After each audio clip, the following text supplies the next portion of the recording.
Okay, we've got a good start on it here, but I need these to be more rounded. So what I'm going to do is I'm going to add a piece here and a piece here and glue it on so I can make them more prominent.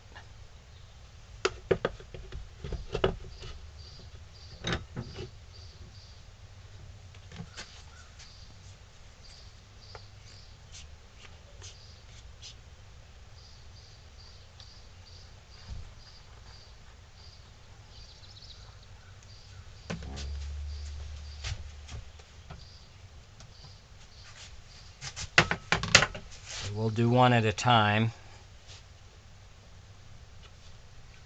Get it where I want it.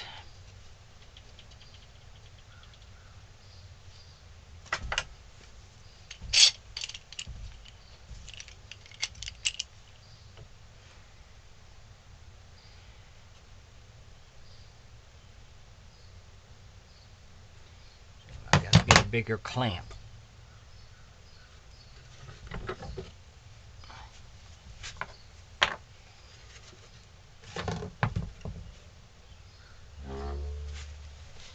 So we'll glue them on, then we'll come back. I'll let them dry overnight, and then I'll come back and work on it. Thanks for watching.